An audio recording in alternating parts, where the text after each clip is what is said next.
The sky above Joran 4 burned red as explosions echoed through the mining colony. The ground shook beneath the workers as towers collapsed and fire rose from storage tanks. Screams filled the air as families ran, looking for shelter that no longer existed. The Varnok had come without warning, their ships black and smooth like knives cutting the stars. The colony's defense grid lasted less than 6 minutes before it was torn apart. In the control tower, engineer Mara Kent sent the final signal. Her hands trembled, but she finished typing the message. The SOS was short and clear. "We are under attack. Please help. Joran 4. Coordinates attached." She pressed send just before the glass shattered around her and darkness took over. The message floated through space, jumping across relay stations, drifting past listening satellites. Most of them ignored it. One even deleted it. Joran 4 was a small place, far from the core worlds. To the Galactic Council, it was just a rock with drills and dirt. But on Earth's secret outpost ship, the Resolute Dawn, someone was listening. Commander Dean Carson stood in front of a quiet console. He had sharp eyes, dark hair, and a calm voice. He wore a dark blue uniform with no medals. Earth's government had asked him to observe, not interfere. But when the signal came through, something in him changed. He replayed the message again. The voice was full of fear. He looked at his crew. They were the best Earth had: soldiers, engineers, scientists. People who had trained for years to face the unknown. He made a decision. "We leave in 1 hour," he said. "Full battle readiness. Joran 4 needs help, and no one else is coming." Lieutenant Zoe Mitchell raised an eyebrow. "Are we cleared for that, sir?" "No," he said. "But since when have deathworlders waited for permission?" The crew moved fast. The Resolute Dawn was a ship, built for war but hidden under peace. It had eye-targeted weapons, plasma armor, and silent jump drives. Most in the galaxy believed Earth had only 1 or 2 small fleets. In truth, they had more and far better. As the ship powered up, alarms echoed across the hangars. Soldiers moved into drop pods. Drones powered on. Commander Carson stood on the bridge and stared at the stars. The jump would take hours, but they had time. He closed his eyes and remembered something. Long ago, Earth had fought a war no one knew about. A war against something fast, brutal, and alien. After that, Earth had changed. It learned, it built, it became quiet but strong. While other planets talked about peace, Earth prepared for something worse. The ship jumped into dark space, faster than light. Stars stretched and blurred around them. Inside, the crew checked systems. Ensign Riley Brooks adjusted the main gun controls. "If the Varnok are there, they won't know what hit them," he said. Zoe nodded. "I hope we're not too late." On Joran 4, the Varnok moved like shadows. Their ships hovered over the broken colony. Survivors hid underground, afraid to move. Some tried to run but were caught. The Varnok didn't talk. They just destroyed, harvested, and moved on. They looked like metal insects with red glowing eyes. Strong, fast, and silent. A small boy, Luke, hid behind a fuel tank with his sister Ellie. They hadn't seen their parents in hours. He held her hand tightly, not letting her cry. "Someone will come," he whispered, even though he didn't know. If it was true. Deep in space, the Resolute Dawn exited jump near the edge of the system. Red warning lights flashed. Varnok ships were still there. At least 20. Carson stood tall on the bridge. "Activate stealth mode," he said. "Scan for survivors." "Multiple heat signatures below ground," Riley said.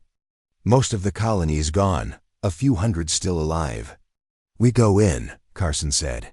"Zoe, prep the drop team.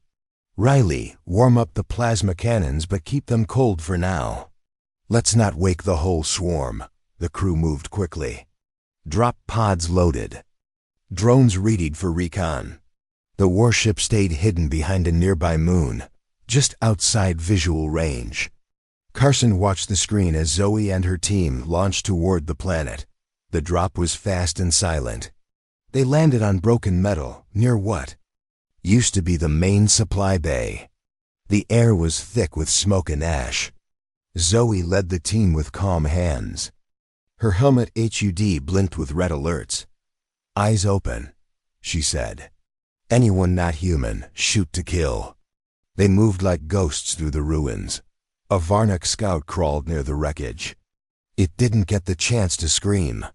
One clean shot ended it. The team found the entrance to the underground shelter. It was half buried under fallen metal. "We're here to help," Zoe called out.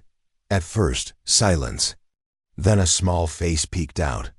Luke stared up at the human soldier, wide-eyed.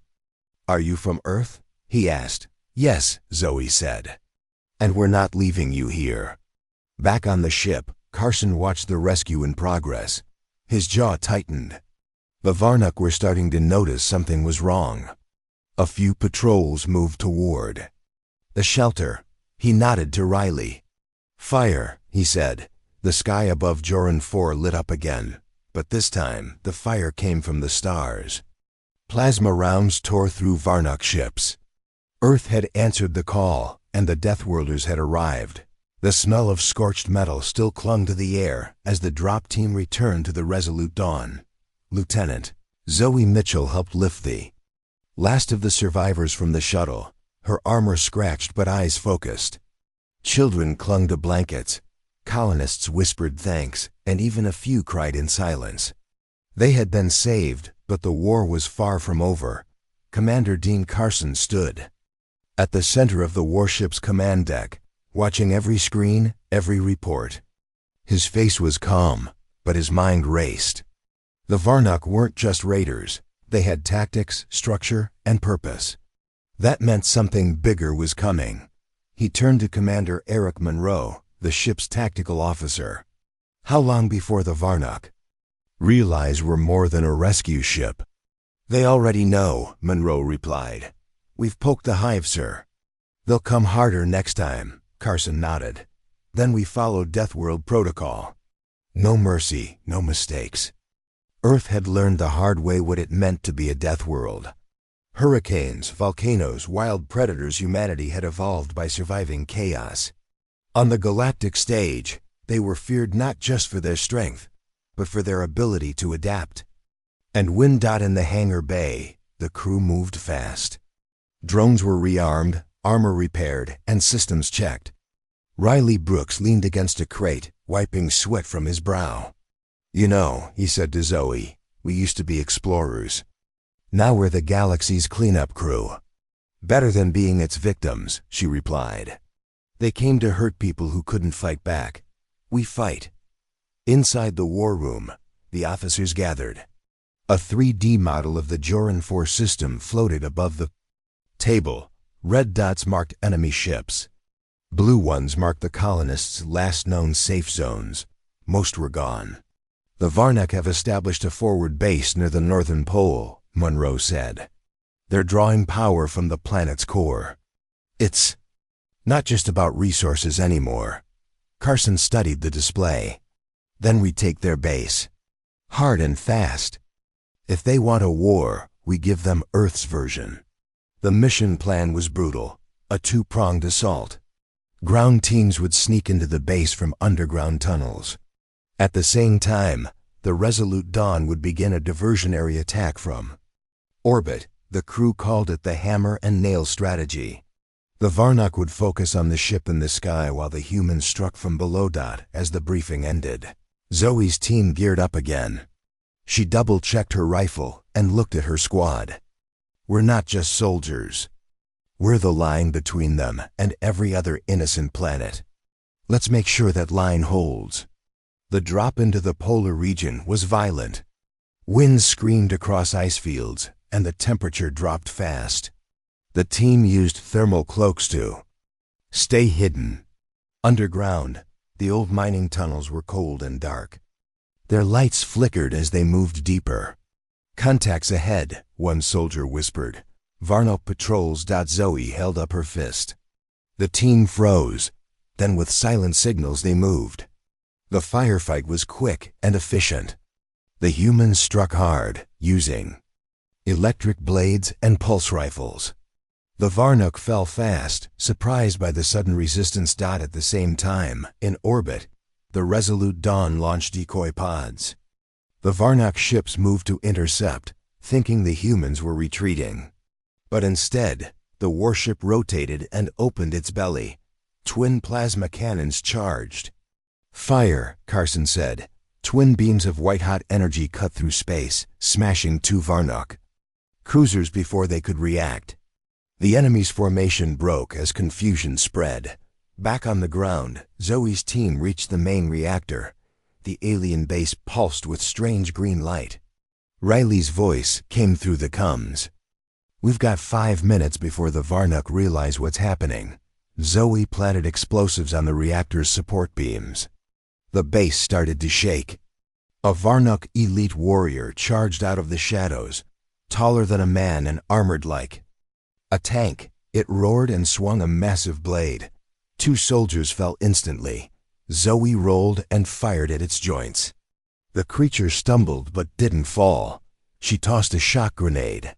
It exploded with blue sparks, and the alien finally dropped. "Charges set," she said, breathing hard. "Time to go." The team raced back through the tunnels. Behind them, the base exploded in fire and smoke. A shockwave rolled across the ice. On the ship, the crew cheered as the Varnock base vanished from sensors. But Carson didn't smile. "They won't stop. That wasn't a fleet. That was just a scouting force." Monroe looked at him. "Then who do we call for backup?"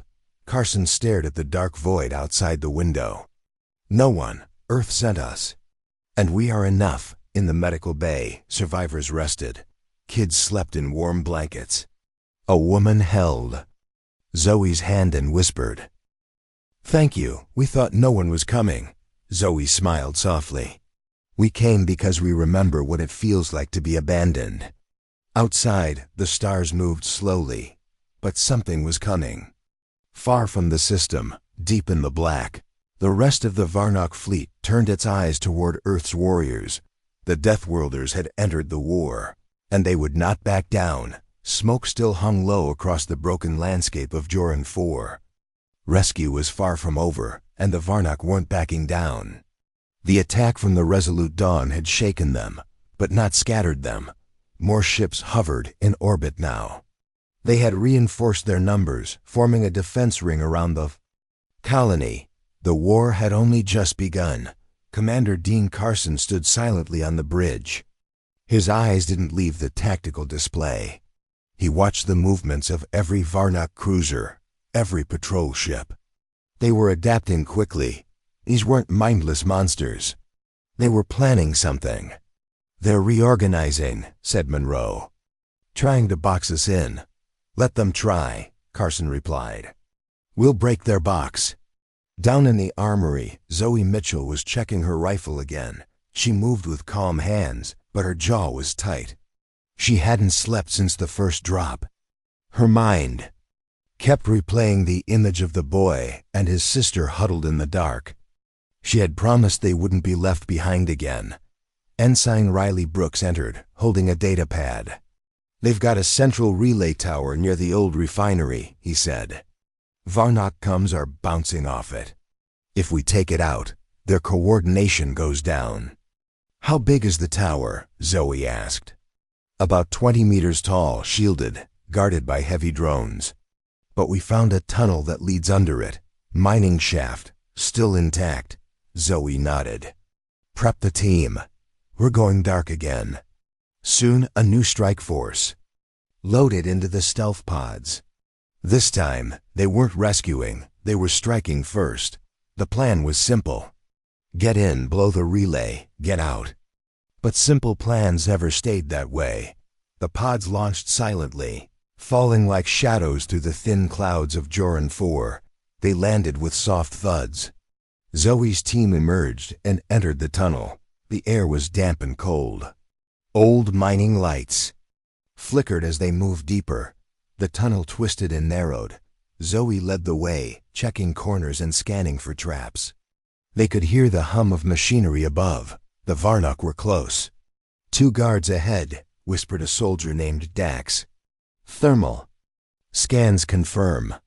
Zoe gave a hand signal. 2 soldiers moved forward with silenced rifles. In seconds, the guards were down. The team advanced dot above ground. The relay tower pulsed with energy. Blue lights moved across its surface. Drones hovered in tight patrols, scanning for threats. They didn't see the humans until it was too late. Zoe's team burst from the shaft like fire. Explosives were placed in seconds. Pulse fire lit the sky. Riley sent up a jamming beacon, blinding the drones. "Go loud," Zoe said. The explosion ripped through the tower, sending burning metal into the air. The shockwave knocked over patrol drones. Communications across the Varnock fleet flickered, then died. On the Resolute Dawn, Monroe saw the result instantly. "They're blind. Now's our window." "Hit them," Carson ordered. The warship rose from behind the moon like a ghost. Its cannons were already charged. Plasma bolts struck the nearest enemy frigate, cutting it in half. Railguns followed, shredding fighters.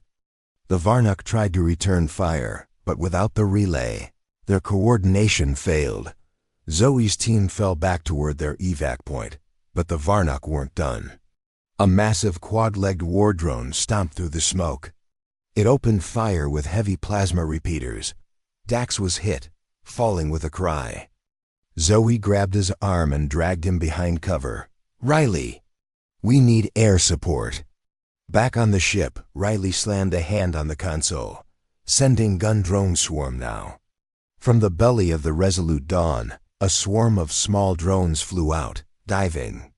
Through the clouds, they found Zoe's team in seconds. Blue lasers lit the ground. The war drone was torn apart under the assault. Zoe looked up as the swarm passed overhead. "Nice timing," she said. "Anytime," Riley replied. They reached the pickup zone. Dropships came low, kicking up dust. The team climbed aboard. Dax was bleeding but alive. They lifted off just as the next wave of Varnock forces arrived. Too late to stop them. Back on the bridge, Carson watched the battle map. Relay destroyed. Frigate down. Drone tower disabled. "That's 3 hits." Monroe nodded. "But they're adapting. Fast." Carson turned to the window.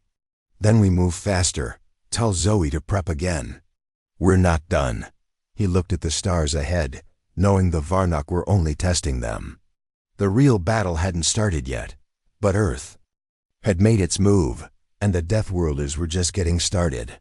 The stars over Joran 4 glowed brighter now, lit by the flicker of burning warships. The humans had struck, hard and fast. The relay tower was gone, patrols shattered, and their stolen base now rubble. But the Varnock were not beaten. They were awakening deep within a hidden sector of space. Massive bioships emerged from wormholes.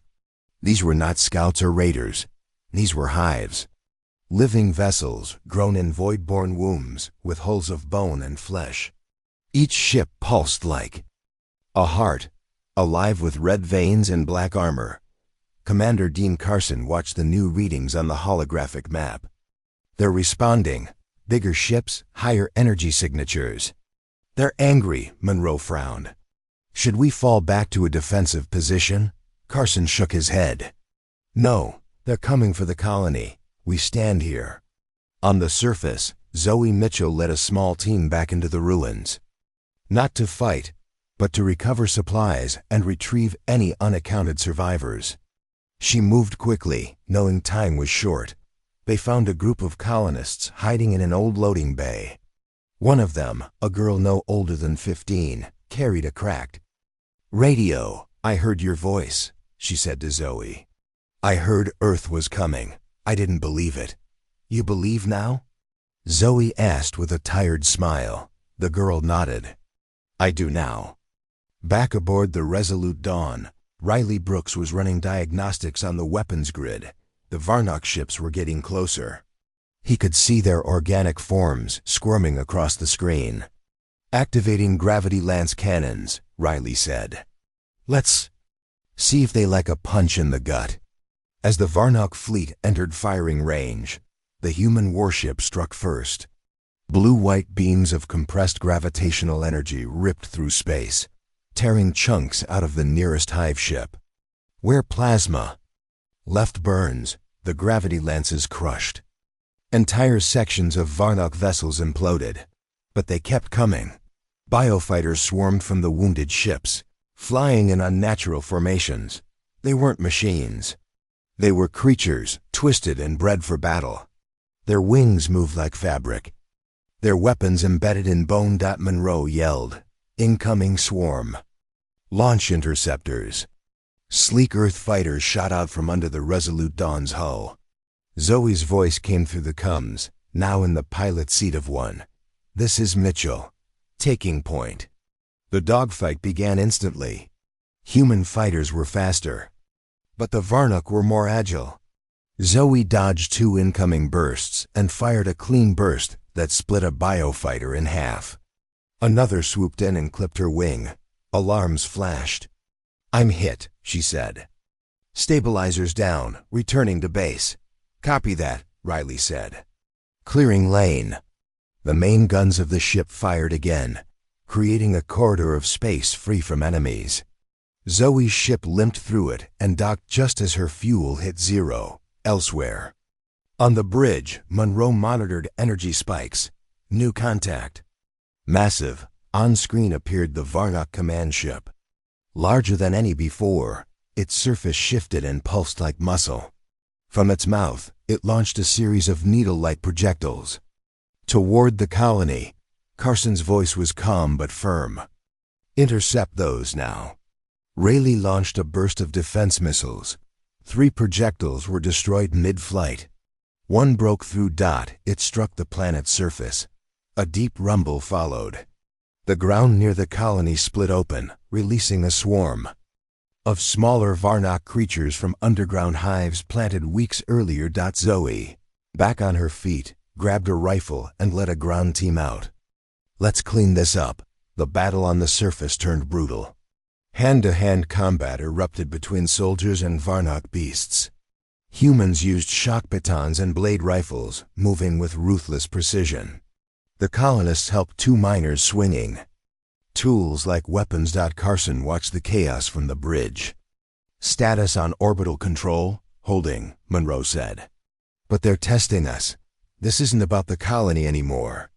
They want to know what we are." Carson narrowed his eyes. "Then let's show them." He activated the Resolute Dawn's AI combat core. A new hum filled the ship as every weapon sensed into the neural grid. Riley smiled as his console came alive with targeting data he didn't even have to request. "Now we're talking," he said. The warship moved faster, smarter. It danced between incoming fire, cutting through the swarm like a blade. One by one, the Varnock ships began to fall back, dragging their wounded with them. On the ground, Zoe's team finished off the last of the burrowers. She stood among the smoke and blood, helmet off, breathing hard. "Is it over?" one of the colonists asked. "No," Zoe said. "That was just their way of saying hello." In the stars above, the enemy was still watching, and the deathworlders were still not done. In the silence that followed the battle, only the soft hum of emergency lights filled the command deck of the Resolute Dawn. The ship had survived the Varnock wave. For now, but Commander Dean Carson knew silence didn't mean safety. It meant the enemy was watching again, learning, adapting. He paced near the central console while Monroe sifted through the latest scan data. "They've pulled back," Monroe said, "but not far. This was a test. They wanted to see what we'd do." "Then let's find out what they plan next," Carson replied. Down in the brig, a creature sat behind a magnetic barrier. It looked like a blend of flesh and metal, its limbs bent at angles that made human eyes uncomfortable. The Varnock prisoner had been captured during the last surface battle. It had fought ferociously, But now it sat still, unblinking. Lieutenant Zoe Mitchell stood across from it, arms folded. She had seen monsters before, but this one watched her with a strange intelligence. "It hasn't said a word," said Riley, standing beside her. "But I think it understands us." Zoe stepped closer. "Why Joran 4? Why now? What are you afraid of?" The creature finally moved. Its mouth opened not to speak, but to growl. Then it said one word. "Earth." That was enough. Carson reviewed the audio himself. The translation software confirmed it. Not just Earth, but a word layered with fear and memory. The Varnock hadn't just stumbled onto Joran 4. They had been watching Earth for a long time. "Dig into old classified logs," Carson told Monroe. "Anything involving early Varnock sightings. Look for ghost ships, missing scouts, dead colonies." The data search unearthed something buried deep, a mission report from nearly a century ago. An Earth vessel, the Horizon's Wake, had vanished near the outer rim. Later, a Varnock hive ship was found drifting, torn in half. No signs of a battle. No survivors. No cause recorded. "The Horizon's Wake didn't vanish," Monroe said, stunned. "They fought the Varnock and won, alone, and no one ever found out." "Earth must have kept it secret," Carson said, voice low. "They knew what the Varnock were. They prepared. And they never told the Council." It made sense now. Earth's silence. Their hidden fleets. The sudden jump in their weapons tech. They hadn't been evolving peacefully. They'd been arming for war. "Commander," Riley said, interrupting. "New message intercepted." "It's a Varnock signal, not directed at us. Broadcasting across deep space." Carson leaned in. The translation came through in pieces. "Prepare. Second strike ... frame the deathworlders. Target the neutral world ... double quotes." He froze. "They're planning to attack a Council-aligned planet and make it look like we did it," Monroe said, eyes wide. Carson didn't waste time. "They want to turn the galaxy against us, make us the threat."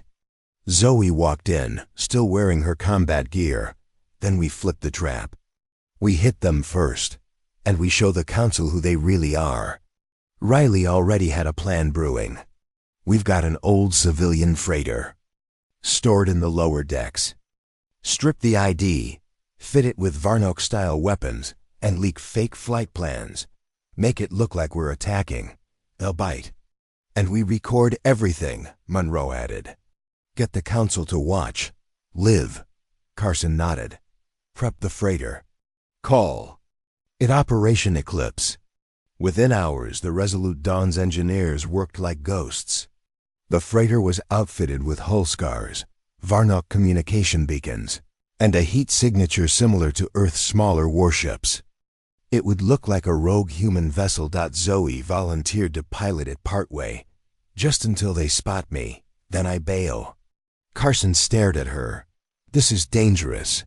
"So is doing nothing," she said. The freighter launched quietly, slipping through the shadow of a nearby moon. It drifted toward the neutral planet Icarus 3, a peaceful trade world known for staying out of galactic conflict. The perfect bait. Varnock scouts appeared just as planned. They scanned the freighter, then moved in. Just before they could fire, the Resolute Dawn emerged from behind an asteroid field, guns charged and cameras rolling. The trap snapped shut. "All systems recording," Riley said. "We've got visual proof. The Varnock didn't retreat this time." They surged forward, furious. The space above Icarus 3 became a battlefield. Earth's cannons roared. The sky burned. Monroe coordinated the footage in real time, beaming it to neutral Council ships monitoring the area. Zoe, flying cover, looped behind the enemy formation and fired 3 precision missiles into the Varnock carrier. It broke apart in a silent flash. "The message is sent," Carson said. "Now the galaxy watches, and the truth of the deathworlders would no longer be ignored." Above the scorched moon of Icarus 3, the stars shimmered with tension. The battlefield was quiet for now, but everyone aboard the Resolute Dawn knew it was. The kind of silence that came before something exploded. Commander Dean Carson leaned forward over the holographic table. A 3D simulation replayed the earlier ambush. The Council had seen it. They had seen the Varnok attack the freighter. They had watched Earth's ship defend a world not their own. But the message needed to go further. "We need undeniable proof," Monroe said. "Something they can't twist." "Then we give it to them," Carson replied, his voice steady. "We don't just stop the Varnok, we expose them. Publicly. Permanently." Operation Eclipse had only been the beginning. What came next was the real trap. Intelligence from Intercepted. Signals suggested the Varnok were preparing to move again, this time with a false flag assault on another neutral station. But Carson's team had a different idea. They would bait the Varnok into attacking what they thought was a Council command post. In truth, it would be a stage built by Earth, surrounded by hidden cams, cloaked drones, and deep scan sensors. Everything would be recorded. "We'll use the old research station near Callan's Belt," Monroe said. "It's been abandoned for years. We modify the power signals to make it look like a Council military outpost. Then we sit and wait. And when they come," Zoe added, tightening a strap on her chest plate, "we hit them so hard they forget how to lie." The preparations moved fast. Drones disguised the station's exterior with outdated Galactic Council banners and faked transmissions. The Resolute Dawn took position behind a nearby asteroid cluster, weapons armed, every system cloaked. They watched. They waited. It didn't take long.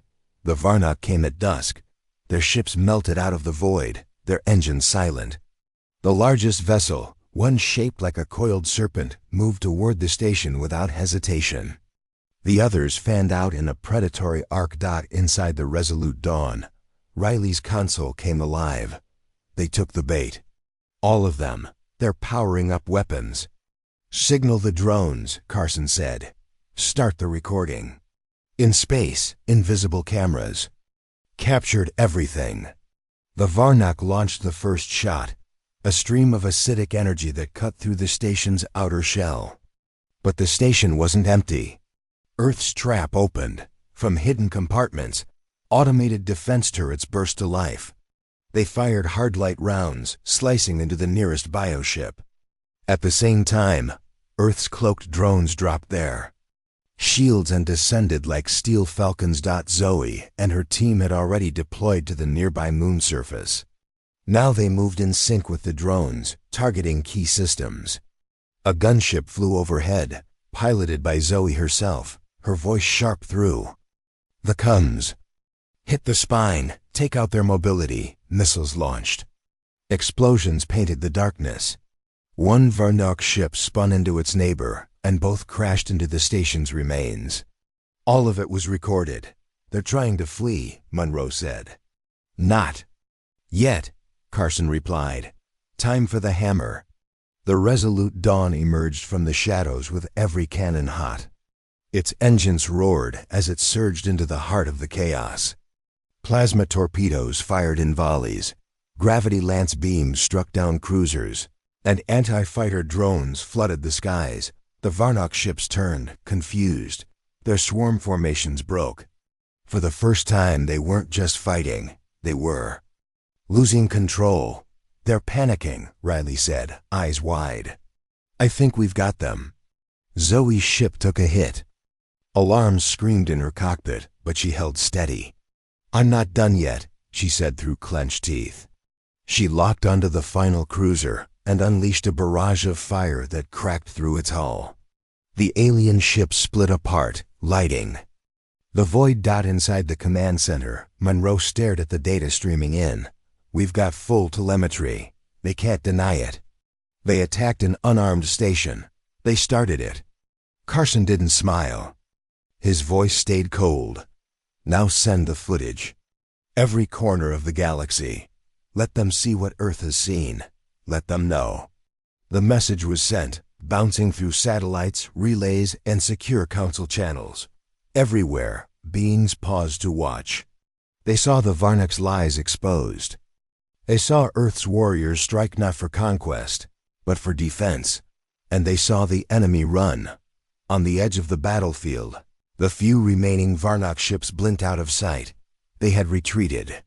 The first true defeat in recorded history. Carson stared into the black horizon. "This war's no longer in the shadows," he said. "The deathworlders have stepped into the light." The stars above Callan's belt were silent again, but silence didn't mean peace. It meant build-up. The Varnak had retreated, humiliated, but not broken. Deep in uncharted systems, they reassembled their forces, massive hives forming across asteroid clusters. They wouldn't make the same mistake twice. Aboard the Resolute Dawn, Commander Dean Carson prepared for what would come next. The Council was watching now. The galaxy knew the truth. Earth was no longer a silent death world. They had spoken. But Carson knew it wasn't enough to win minds. They had to end the threat. "We found their mothership," Monroe said, voice heavy. "It's moving toward the Dralis line. If it passes through, it'll hit 3 colonies in 2 days." "Not if we board it first," Carson replied. Zoe Mitchell stood at the side, cleaning her rifle. Her armor still had burn marks from the last run. She didn't complain. She never did. "You'll lead the assault," Carson said to her. "We get one chance. Hit the core. Disable the I-Mind. Without it, the fleet scatters." Riley Brooks joined them, checking the targeting uplinks. "I'll prep the launch corridors. I want those torpedoes threading needles before they even blink." The plan was daring, maybe impossible. A frontal assault while cloaked, followed by an infiltration team. Carson's instinct said it would work. More than that, it had to dot as. The Resolute Dawn approached the Varnak mothership. The sheer size of it became clear. The alien structure stretched for miles, built of bone-like plates and pulsing nerve lines. It wasn't just a ship, it was alive. "Brace for turbulence," Zoe said over the comms. "We're landing in the heart of a monster." Drop pods launched, streaking through defensive fire. One was clipped and spun off into space. The rest made it, slamming into the side of the mothership. Zoe's boots hit the deck with a thud. Red emergency lights danced across the curved halls. The Varnak were already awake. They came in waves. Creatures fused with armor, moving on clawed limbs, screeching without breath. Zoe's team held the line, advancing inch by inch through corridors.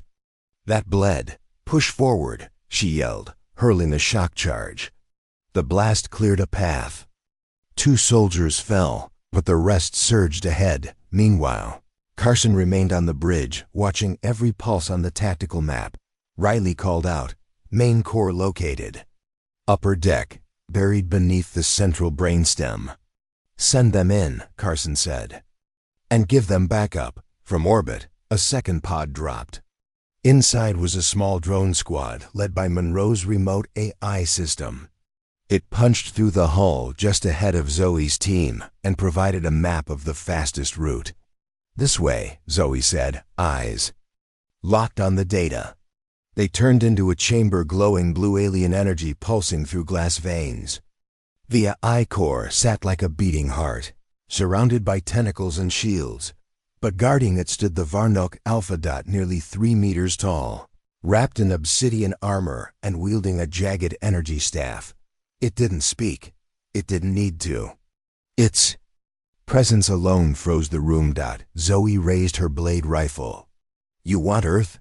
Come and get it." The fight was vicious. The Alpha moved like lightning, slicing through steel and stone. Zoe dodged left, then rolled under a swing, blasting its side.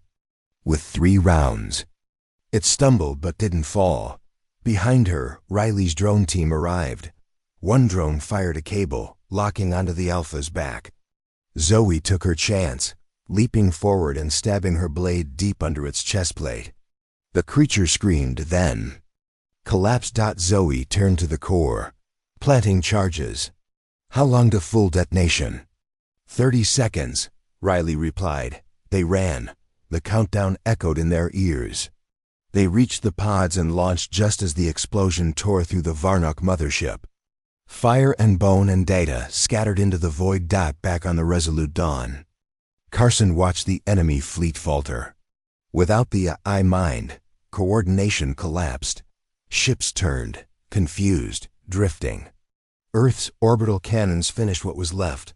The war zone was silent again. Carson stood before the communication array. A council representative appeared on the screen. She looked stunned. "You took their command ship ... alone." "We protected what you wouldn't," Carson said. "Next time, don't ask us to be your sword. Just don't stop us from using it." The message was clear. The deathworlders were not monsters. They were protectors. They had done what no one else dared. And now the galaxy knew. Earth was not to be underestimated again. Wreckage drifted slowly in the darkness of space, silent witnesses to the fall of a nightmare. The Varnock mothership was gone, reduced to fragments of flesh and metal. Its I-core had been destroyed. Its command chain shattered.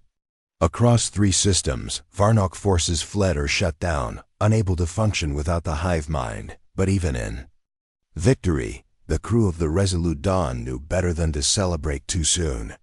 Commander Dean Carson stood at the viewing deck, watching debris float past like ghosts. "Any movement?" he asked quietly. "None," replied Monroe. "They're gone. What's left is blind and broken." Carson exhaled slowly. "Send the all-clear to Joran 4 and Icarus 3. The storm's past, for now." In the medbay, Zoe Mitchell sat beside a wounded soldier. Her own arm was wrapped in a healing brace, but she barely noticed. She looked around the room. Colonists, Marines, tech crews, many with scars, some missing limbs, all still breathing. "You did good," said Riley, leaning against the doorway. "Most people thought this ship wouldn't make it past the first wave." "We weren't most people," Zoe said. Word spread fast across the galaxy. Footage of the battle, the boarding, the destruction of the mothership. It reached every council chamber, every neutral system, every world that had ever feared Earth's silence. Now they understood why Earth had stayed quiet for so long. It wasn't weakness. It was patience. And patience had a breaking point. At a special council assembly, diplomats argued over protocol, responsibility, and politics. But when the feed from the Resolute Dawn was played, when they saw humans fighting inside a living ship, bleeding and winning, the room fell silent. The council president stood. Earth responded to a call no one else answered. They did not ask for war. They did not seek conquest. They acted when no one else would. A quiet vote followed. The council passed a resolution declaring Earth an independent protectorate with the right to act in defense of allied and neutral worlds. Without council approval, Carson listened to the news with no expression. He didn't care for politics. He cared that the Varnock were no longer a threat. "We've received a signal," Monroe said one morning. "It's not Varnock. Encrypted, marked as high priority." "Play it," Carson said. The message flickered onto the screen. A voice, human but shaken, filled the room. "This is Station Helix on the far edge of the Penumbra sector. We've picked up strange movements in the outer ring. Organic ships. Unknown origin. They single quotes read ... not Varnock. Please advise." Silence followed. Zoe walked into the room, reading the same data. "New players?" Carson turned to her. "Maybe, or maybe the Varnock weren't alone. What do we do?" Riley asked, already flipping through system charts. Carson stared at the stars. Voice low but certain. "We prepare, we rebuild, and we remind the galaxy why Earth still stands." Later that day, the crew gathered in the main hall. Survivors from Joran 4, diplomats from Icarus 3, and every crew member stood together. The banner of Earth hung behind Carson as he stepped forward. "We didn't come here to start a war," he said. "We came because a call went unanswered. Because silence kills." Because sometimes, the only answer to darkness is to bring the fire. He paused, eyes meeting those who had followed him through the storm. We are not saviors. We are not conquerors. We are from Earth, a death world. A place that forged us through struggle and pain. And now the stars know when Earth hears the cry for help, we do not look away. A quiet murmur filled the hall. Respect, pride, unity. Somewhere in a forgotten part of the galaxy, a Varnock scout ship, damaged but still functioning, sent one last message before going dark. It was a warning, carried across encrypted networks. Deathworlders live, Earth fights.